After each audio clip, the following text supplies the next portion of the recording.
Yeah, that was really good. Really good. Okay. Good morning. Stand up for our opening song if you want to.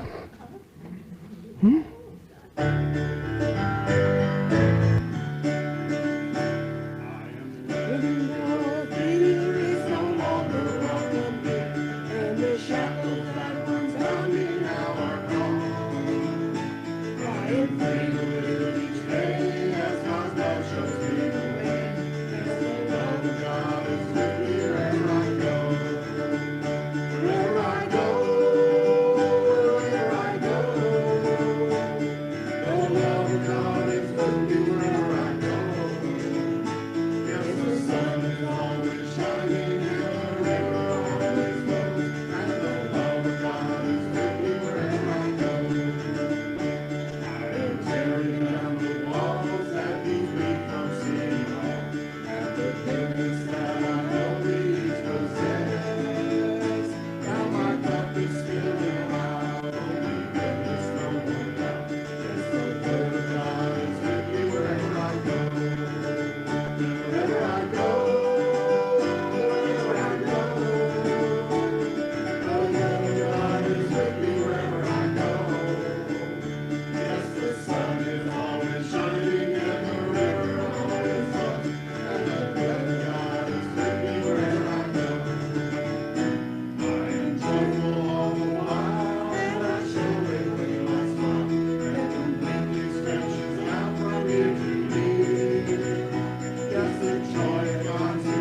Thank you.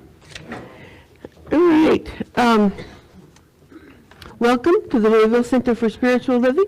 I'm Reverend Carolyn, and we're glad that all of you decided to join us this morning. And we open with prayer.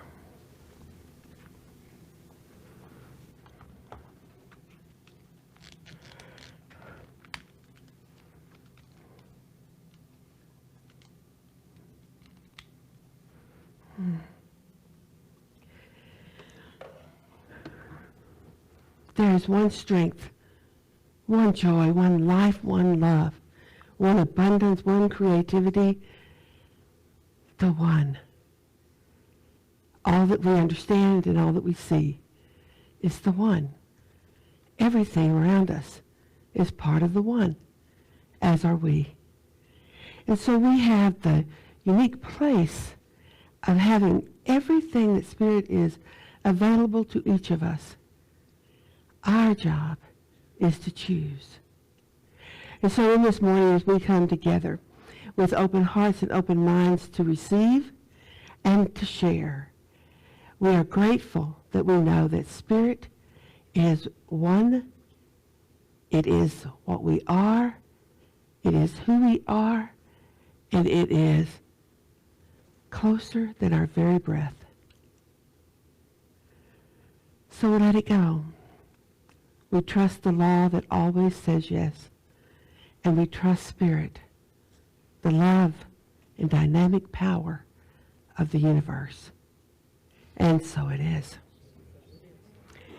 All right, I think it's story time. Oh, it's not story time yet. It's first, we got to tell you all the things. Announcements from me. Louisville Center for Spiritual Living and upcoming events. All right, check it out. Look, when the family comes over for Thanksgiving, it's literally going to be raining food. People drop things, peas all off the plates, gravy drips, things happen, so stay alert. Yeah. Teach that little guy, bring him up. That's the okay. Should you look outside and see this, also go to blah, blah, blah, blah. Check for LCSL closing information on WHA 11. I guess we could get a little bit of snow later in the week, huh? Eventually, we probably will. Eventually, okay. All right, let's see. It's John Berry Christmas concert time again. Join your LCSL friends for dinner and concert, 6 p.m. Thursday, December 5th, and the day before the kid's birthday, I might say. A sweet 52? You're not buying it, okay. All right, anyway, John Berry is going to sing for us December 5th at Jeffersonville Plaza, $35 a person. Okay, and there's the call number on the bottom. It's a great venue. Well, it's a small venue. It was absolutely great. If you haven't heard of Doolin, it's a little holy night, and just enjoy what you hear. And he sings for about at least an hour, just himself, and then he has a couple people that sing with him before he comes out. Okay, thank you, Pat. Yeah, well, the food is food. Meet Nehemiah, age 13. He's our Christmas angel. Who's heading that one up this year? I'm sorry. Are you going to be heading that up? Well, I will just tell you, if you see something on that list, and you'd like to purchase it, let me know so I can mark it off the list. We're going to take some of the tithe that we normally give to a local charity and purchase some things for him, but if you would like to be part of that, just let me know what you'd like, and the list is on the table of some other things. I couldn't get it all on the slide, but just let me know what you're going to take. And we have to have them back by December 1st. Okay, December 1, right here. And that'll be, and is that a Sunday, December 1? Yes. Okay, so they can bring it with them in here. Yes, Great. Okay, thank you. Community visioning for LCSL, first Saturday of every month, December 7th, 10 a.m. to 10:45 a.m. Eastern Standard Time by Telebridge. And there's the access information. Now, Vicky's obviously not here. Does anyone want to say anything about that one? Okay. Practitioner of the day, Pat Ferguson. Yay, Pat. Meet Pat up front in the power shower for group prayer. I almost. All right. In this season of Thanksgiving and appreciation, I accept. Oh, that's for everybody, isn't it? God, what a hog I am! Busted. I know. Okay, everybody together here. In this season of Thanksgiving and appreciation, I accept and allow all that I am to express in all areas of my life. Yes. And now it's story time. We haven't had a story from this side of the room lately. Come on. We're battling stories or something. I washed these puppies for the very first time by myself about 3 days ago. There's these two Shih Tzu puppies. It was not nearly as neat for me as it was for them. Are they still alive? They are still alive, but let me tell you, they were quiet at the end of that little session. They did not want to go through that again. It's like, where's Mama? I don't need you touching me, Dad. You know, like that. Okay, that's my story. Anybody else? Sure. I have a story, real quick. I was having dinner with Pat Ferguson, and she was talking about how things are at the center, and because I haven't been lately, and she was saying, so we have a different day where we're having a guest speaker. It's going to be December the 15th, and we don't have anybody to speak. And there was this, what seemed to me, really long pause. Maybe it wasn't. And Spirit went, now, Wendy. And I went, oh, now? Now, Wendy. So do you think I should speak on the 15th? And she said, yes.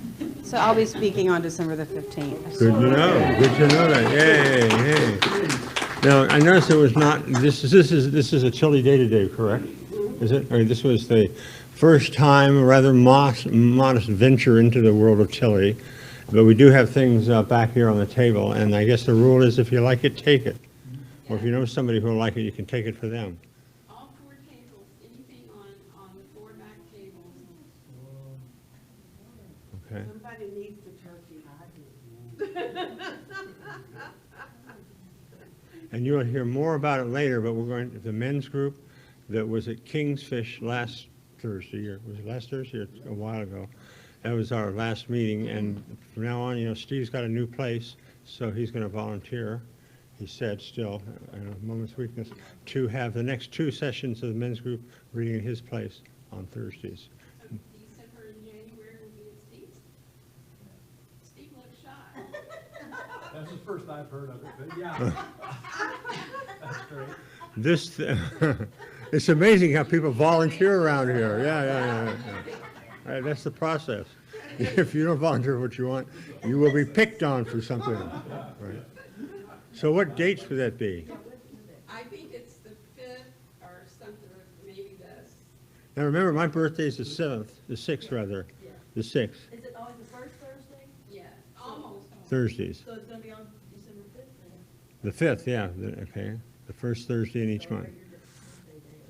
And there's, at minimum, there's food and, you know, and good cheer, let's just say. When is the Jeffersonville concert again? The 5th. Thursday the 5th. Oh, yeah, yes. Huh. The same night. But you said it really sells out quick. It does sell out, so the men who aren't going can still do the men's group. Yeah, I think we'll probably go ahead and hold it anyway, hold the meeting anyway. For any We can do more than, men's who we're want to. flexible, we can do more than one thing on tonight. Yeah. Okay, now, anyone want to tell your story? See, you could have bypassed all this, and you would have had a chance to be in the spotlight, but if you're going to say no to that now, I'm going to turn this back to our minister. Yes. Okay. Well, actually, it goes to the practitioner to do the reading of the day.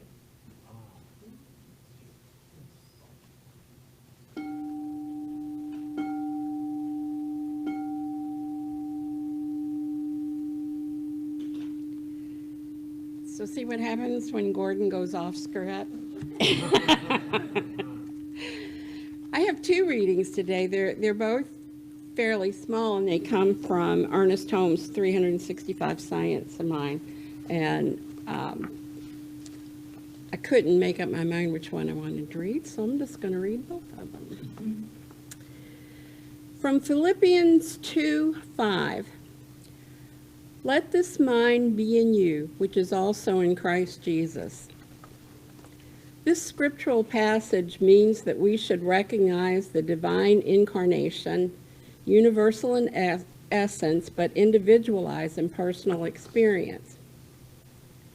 The spiritual genius of Jesus enabled him to see that each is a unique representation of an individual expression of the one mind. The mind of God is us in the mind of Christ. At the center of every man's being, the eternal Christ waits, knocking at the door of his intellect for admission. This is not a faraway presence, nor a future event. The recognition of Christ consciousness can come to anyone at any time and under any circumstance. The consciousness that walked over troubled waters of human experiences, the inner calm that stilled the tempest, is accessible to everyone now. Today, may we know that the Christ in us is always triumphant. May we know that Christ consciousness in us is one with God. There is no separation, no isolation, no aloneness. There is a divine companion who walks with us and in whose light we see the light. Divine mind is potential energy, while thought is a dynamic force that produces the activity of manifestation. And that is directly from Science of Mind, page 612. The other short reading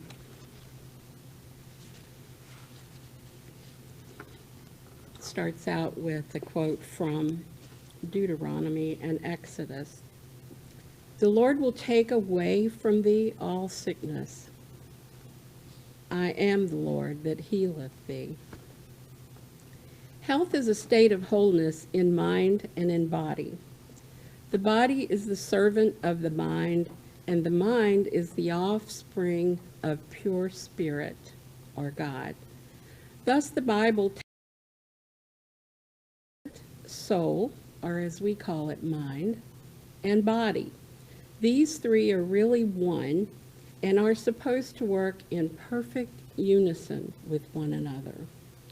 This can be done only when the mind lifts its countenance to the spirit, permitting its flow of harmony, unity, and beauty in a clear passageway.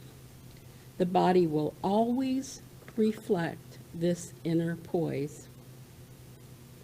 Today, may we know that our health, our physical well-being, as well as our mental poise and peace, are drawn from the infinite God of perfection. Today, may we know that the God, the law of all good, is the healing presence of life, forever restoring our mind and our physical being. May we know today, and may we pray to commune with this Spirit that is within each one of us. And thus, we are made whole.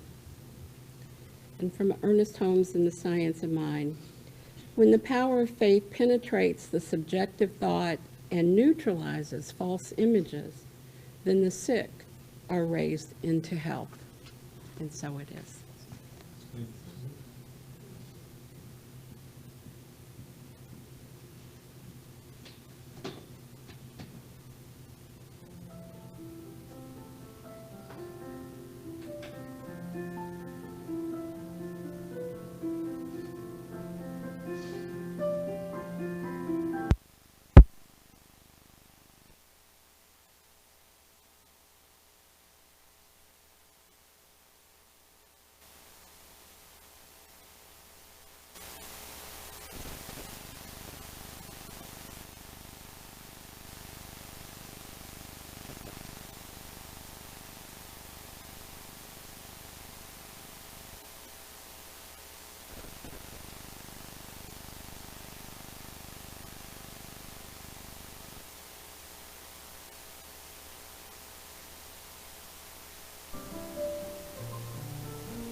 the theme for November from the national group is spiritually motivated moral leadership. And the title for today's talk is Leading from the Heart. Excuse me. So spiritually motivated moral leadership. And then talking about it leading from the heart. I was reading a story, and I wanted to share. There was Anna, who was a young woman. She was Jewish, and there was Mr. Ramirez. He was much, much older, and he was Basque. He came from the place between Spain and France, in that area. And he came over here when he was 15. When he was 15, he left Spain. He came to America. He was by himself. But one of the skills he had, and he was 15 years old, one of the things the skills he had was looking at a stack of hay or a bale of hay and telling you how much it weighed. And it's partly about size, but it's also partly about, has it been in the rain? Has it been in the rain enough to have soaked up a lot? And so in where he came from, he was really, really good at that. He went to the state of Idaho, and they do use those people that estimate numbers of pounds and all that. And so he found work, and it was so different because they're different size bales. They had different weather conditions, and so he struggled to learn a new way of doing the job he had done before, but to adapt to what he was doing now and where he was now. So he stayed there several years, and he finally got really good at what he was doing, but he thought, you know, I don't want to stay here in Idaho all my life. I want to go see things. I want to go be, you know. So he caught a train, and he went to California, and they were hiring. Didn't really think about that, and they hired him to be a conductor on the train. He was a very good-looking man. He had this slight cadence in his voice, you know, that kind of European thing that makes Americans sometimes like people just because of how they talk. So he became a conductor between Idaho and California. He had a lady in every station that they stopped at. He had many other ladies as well as friends. And he would drive, you know, he would be on the train doing his job, and he would meet a stranger. You know, they would get taken with him and invite him back to their home for however long he wanted to stay. So this was what his life was like. He said it was like perfect. I was seeing new things all the time. I was meeting new ladies all the time. I mean, I was popular. I was young. I was good looking. It was just the best of his life. And he stayed with the railroad until he retired. And when Anna ran across him, he lived in a small town in the Midwest, and it was a very isolated town in that there just wasn't a whole lot of them, and there wasn't very much diversity there. Anna's story has to do with, she was Jewish. She had started her college education, but she wanted to go to Israel. And so she moved there, and she loved it. And soon she met a man, and they married. And within a year, he was abusing her. And so then she had to go through all this divorce and all that pain. By the time she came back to America, finished her education, became a social worker, she moved to that same little town to get away from people. She didn't want to have to deal with men. She didn't want to have to deal with her Jewish faith at the moment. She just didn't want to do any of that. So she moved to a little town where she would be the only Jew. And that's a very isolating thing for some cultures. So here she is. She's a social worker. She's been through all of this. She's very tight. You know, she doesn't try to make friends. She doesn't try to make friends with her coworkers or her neighbors or any of that.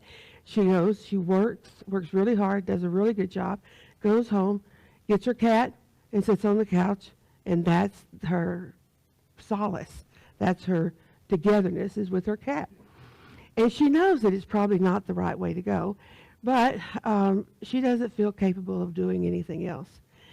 So one day, Mr. Ramirez came into her station, and he brought a woman with 2 children. He said they don't speak Spanish very well, so I thought I'd come along and I would help them. And so they went, did what they needed to do, got the information they needed to have, and she solved their problem, and off they went. She said she solved little problems, you know. I need $5 of gas. I need a job. I need housing. I need medical help. You know, just a really wide range of things. And where she was, there were a lot of immigrants, and they had issues with the English language. And so about every week and a half, Mr. Ramirez showed up with his friend Maria, or, you know, whatever, and he would start telling their story, and then she would help them. After this went on for a while, she thought, how many friends can he have? And and a lot of these things, I know he could take care of himself. I wonder why he doesn't. And so one of her coworkers, she said this out loud at one time, and one of her coworkers said, he comes to see you. He just wants to come and see you. So the next time he came, they were talking, and she said to him, you know, you don't have to have a friend with a problem to come and see me. If you want to just stop by and say hello, do it.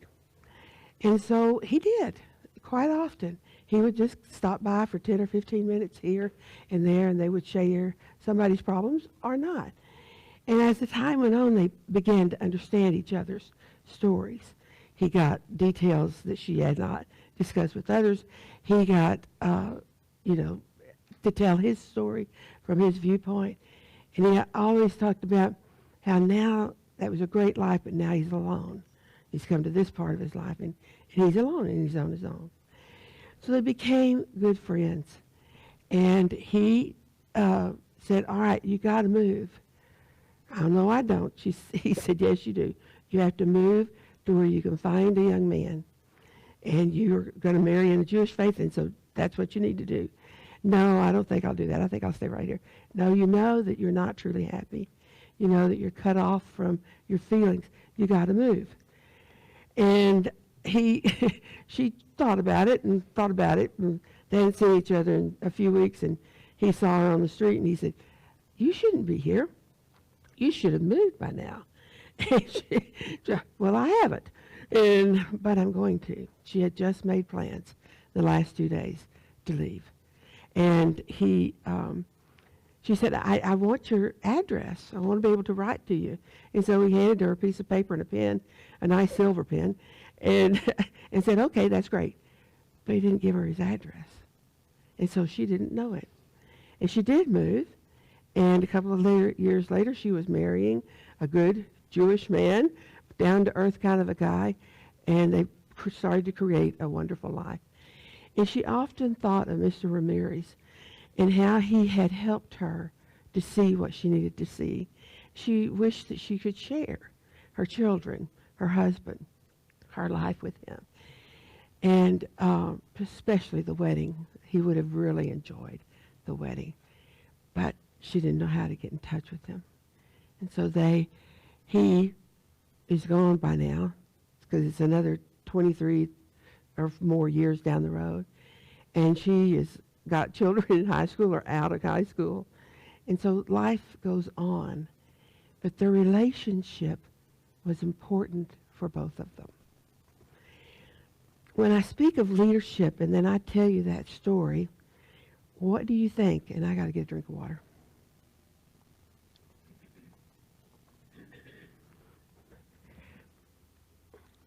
Do you see anyone in that story being a leader? See, I suggest that they both are. A leader is someone who helps and guides and protects and directs and is not always a friend, but can be a friend. But they are someone who puts some direction, something into our lives that we need. So when we're talking about leadership, and we think about running a committee at work, or running a department at work, or owning your own company, or whatever it is, and you know that you're the leader in that company situation. But I would submit that we're all leaders all the time. that we are constantly sharing who we are and what we are. If you've got a peppermint, I'll take it. And we're always being that part for someone else. So I wanted to, as I weave through this talk this morning, I want to start with a quote from this little book, The Tao of Leadership. It's a great little book. It has daily meditations. Thank you. Thank you. Let me see if I can read this without clicking my candy. The wise leader is like water. Consider water. Water cleanses and refreshes all creatures without distinction and without judgment. Water freely and fearlessly goes deep beneath the surface of things. Water is fluid and responsive. Water follows the law freely. Consider the leader. The leader works in any setting without complaint, with any person or issue that comes on the floor.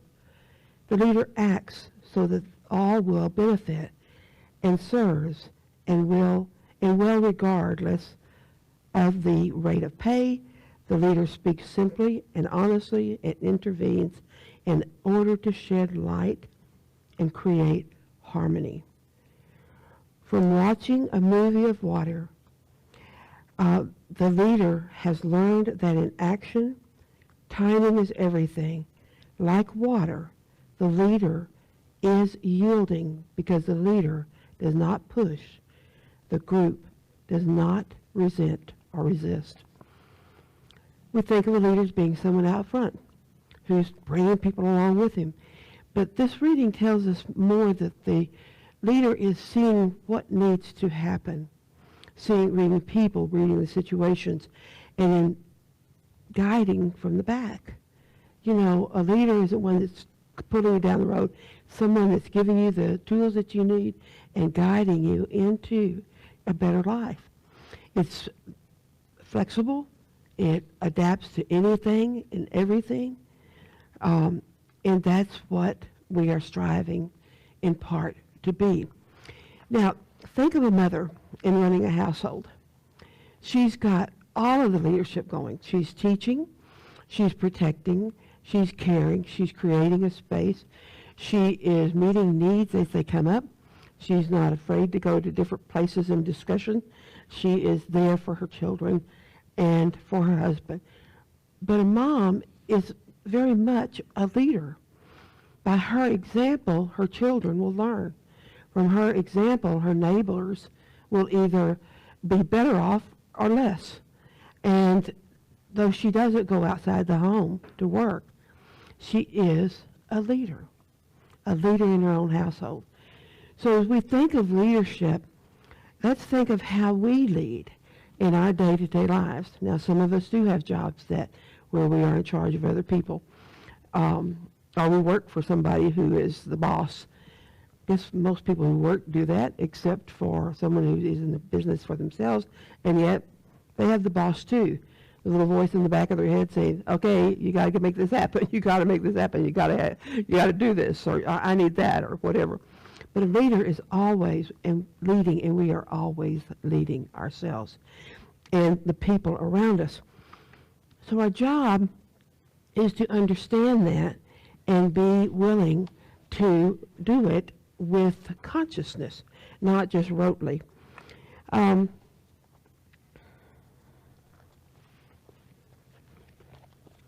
Science of Mind textbook, Ernest Holmes,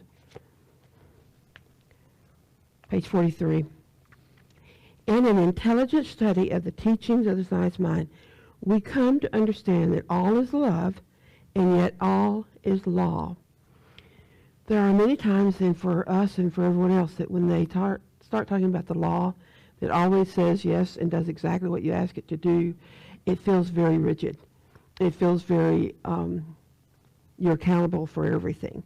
And so when we find out there's love and law, then we can be more comfortable in our contributions and the contributions that that will make into our lives. So love is the divine givingness. Law is the way. Love is spontaneous. Law is impersonal. We should study the nature of reality with this in mind, and in this way we shall avoid two grave mistakes, either viewing life as made up only of mechanical laws, or viewing it as made up only of spontaneous actions, irresponsible of law and order. Love points the way, and law makes the way possible. Understanding the one, and it is one, but it has many facets. And you understand the law, that is what makes things happen. You know, when we begin to manifest, the law has said yes to us, or we've changed what we're asking for, or changing what we're talking about, changing what we're believing and seeing as possible. But the law always reflects exactly what's going on in our minds. If our minds are filled with fear and anger and all, then the law will respond to that as well and keep that going in your life, escalate it, whatever. And so knowing that, we trust the law to say yes, and then we have to trust ourselves to ask the right things. But then there's love, which is also a facet of God. And love is what Ernest Holmes calls the light and color of God. And that's the light and color of the universe, of the law and the in spirit. So spirit is the place where spontaneity happens. Spirit is the place that encourages us in ways not we've seen before, things that really make a difference. Spirit is the thing that wants us to succeed. Law doesn't care, it'll say yes to whatever we want. But Spirit wants us to succeed, wants us to live a good life, wants us to feel the immense potential that each of us has. And so it works for that. And so when we understand the facets of God, then we live our lives differently. And so the love points the way, and law makes the way possible.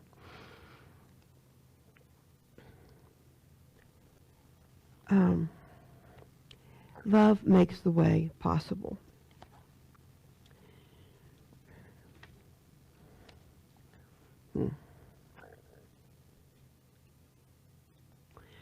Okay. When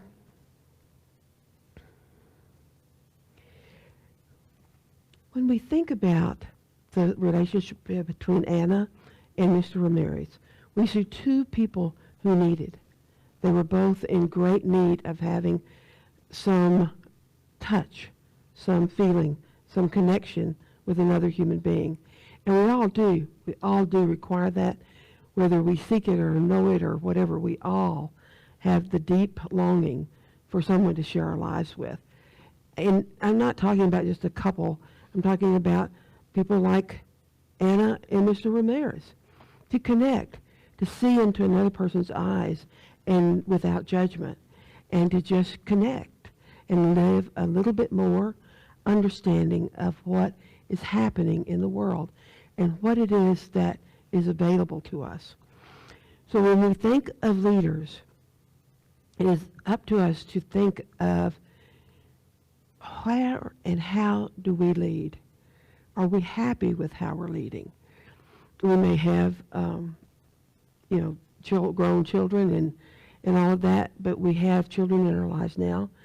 Or we have someone else, someone we work with, someone's a friend, someone's been in your proximity for a long, long time, a family member, whatever. But we have others where we reach out, and there are different levels of success in that, but that's a different talk.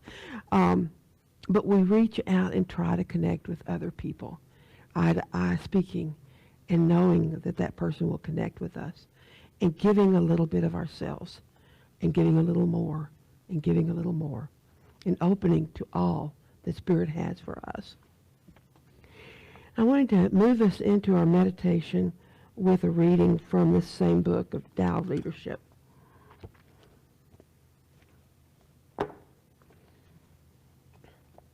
And so when we meditate, we often feel comfortable closing our eyes, putting our feet on the floor and our hands in our laps. And that gives us as much relaxation. Well, it gives us automatic relaxation. When you align your body correctly, you automatically relax and turn a little inward. We let go of things that are pulling us forward or things that are pushing us back. And we stand here in the presence knowing that Spirit is in our lives and leader of our lives, and we co-lead, and we welcome that opportunity. And so we breathe into this moment, allowing our breath to be in balance,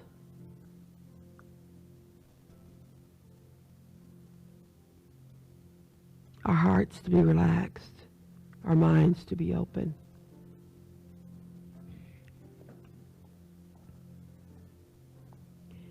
Water is fluid, soft, and yielding, but water will wear away rock, which is rigid and cannot yield. As a rule, whatever is fluid and soft and yielding will overcome whatever is rigid and hard. The wise leader knows that yielding overcomes resistances, and gentleness melts rigid defenses.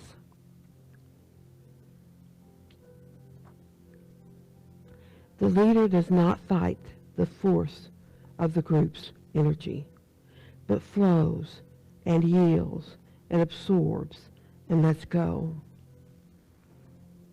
A leader must endure a great deal of abuse. If the leader were not like water, the leader might break.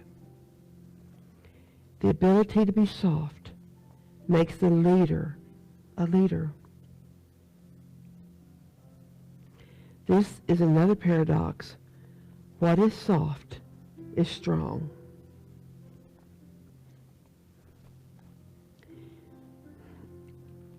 As we sit in the silence,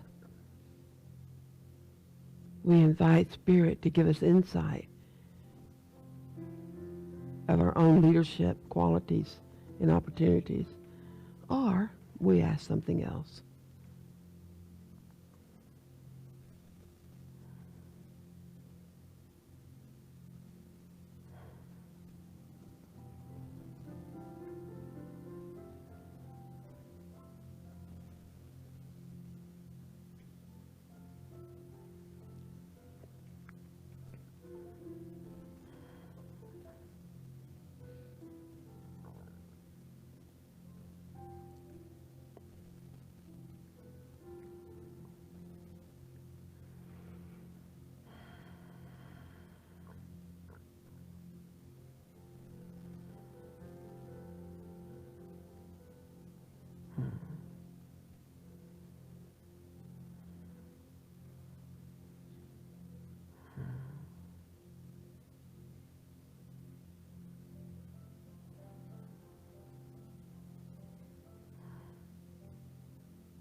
We ask ourselves, what is it that we would like to hear about ourselves in this moment of quiet?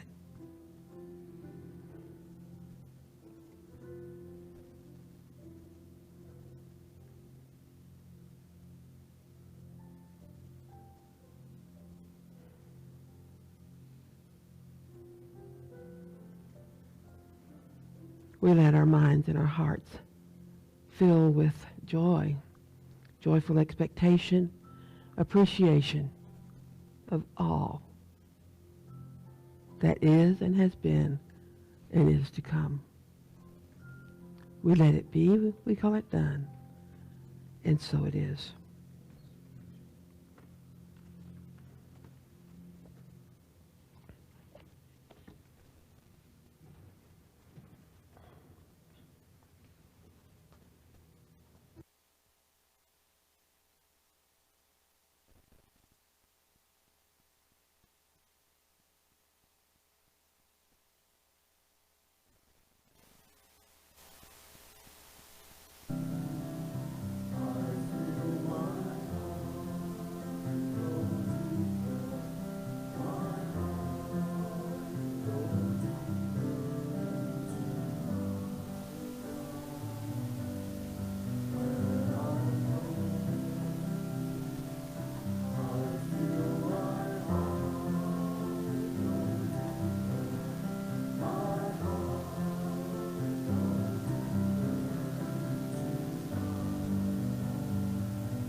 It's prosperity time.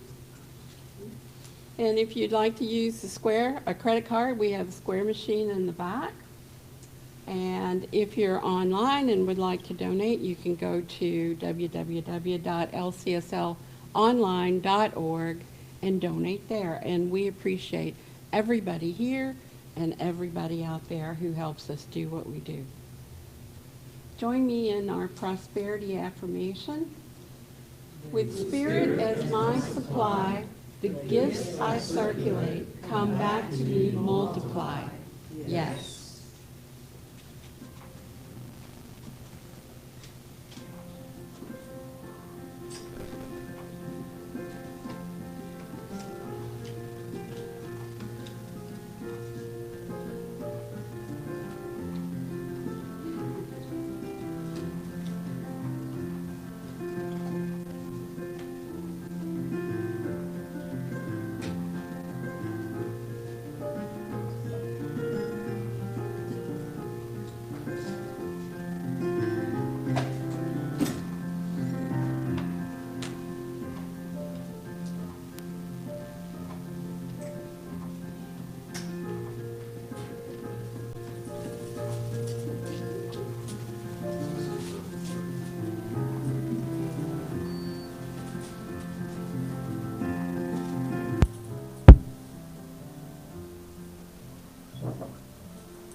And so, we bless our offerings, our tithes, as they come in and as they go out. It is our blessing to be part of that prosperity cycle as we give and receive and give and receive. And it is an honor to be able to be part of that and to trust the way things work. And so it is.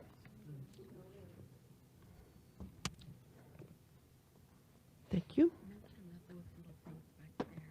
Oh, yeah, okay.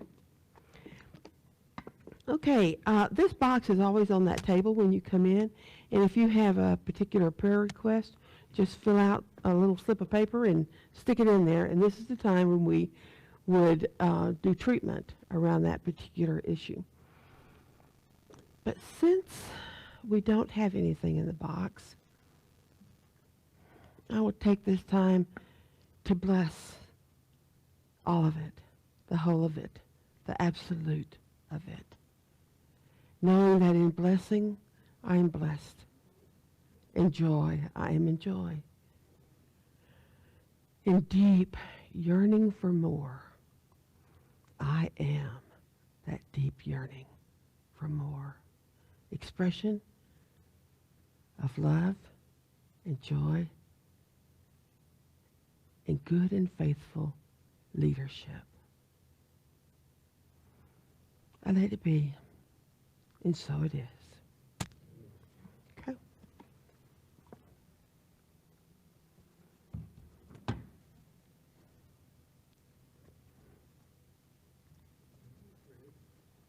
We're doing our going forth song.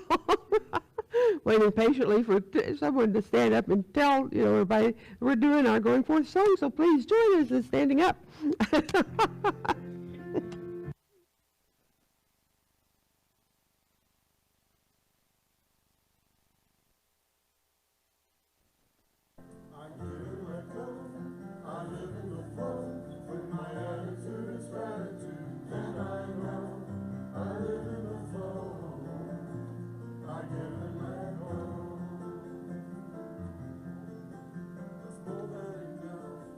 God is my source, the law circulates.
right, we're gonna amiibo up. We're gonna try to make a circle. Amoeba. Because we don't get very clear circles anymore. You're doing good. Doing all right, huh? Mm-hmm. All right. Now, okay, drop your hands. Put your left hand on your heart and breathe straight into your heart. And know that this is representative of the truth of your being, heart.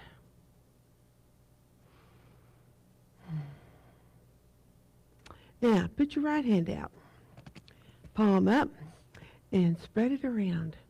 That is your blessing for everyone else. And so as you do it, you might look in their eyes and let them know that you are giving them the gift. All right? All right. And so now you take that hand and you place it over your heart, and you know that it is good and very good. Amen. Oh,